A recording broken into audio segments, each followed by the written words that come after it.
Rowdy ലിസ്റ്റിൽ ഉൾപ്പെട്ടയാളുടെ ആത്മഹത്യക്ക് പിന്നാലെ പത്തനംതിട്ട കൊടുമണ്ണിൽ ഗുണ്ടകളുടെ അഴിഞ്ഞാട്ടം. 7 പേരെ പോലീസ് കസ്റ്റഡിയിലെടുത്തു. ആത്മഹത്യക്ക് പിന്നാലെ ഇന്നലെ രാത്രിയോടെ ഇയാളുടെ സുഹൃത്തുക്കൾ ചേർന്ന് റോഡ് ഉപരോധിച്ചതാണ് സംഘർഷത്തിന് കാരണമായത്. സുഹൃത്തുക്കളുടെ റോഡ് ഉപരോധത്തിന് കാരണം തങ്ങളുടെ ഗുണ്ടാ സുഹൃത്ത് ആത്മഹത്യ ചെയ്തത് പോലീസിന്റെ പീഡനം മൂലമാണെന്ന് ആരോപിച്ചായിരുന്നു.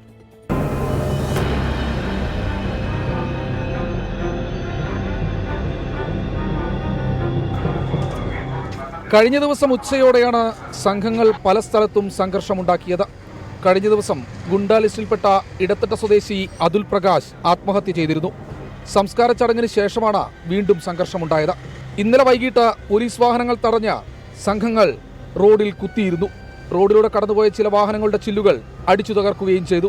തുടർന്നാണ് 7 പേരെ പോലീസ് കസ്റ്റഡിയിലെടുത്തത്. സ്ഥലത്ത് ജാഗ്രത തുടരുന്നുണ്ട്. വ്യക്തിപരമായ പ്രശ്നങ്ങൾ കാരണമാണ് അതുൽ പ്രകാശൻ ആത്മഹത്യ ചെയ്തതെന്നാണ് പോലീസ് പറയുന്നത്. എന്നാൽ പോലീസ് നിരന്തരം വീട്ടിൽ കയറി ഇറങ്ങുന്നതിന്റെ മനോവിഷമം മൂലം ആത്മഹത്യ ചെയ്തുവെന്നാണ് ഇയാളുടെ സുഹൃത്തുക്കളുടെ വാദം.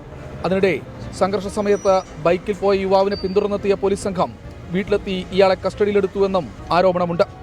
24 പത്തനംതിട്ട.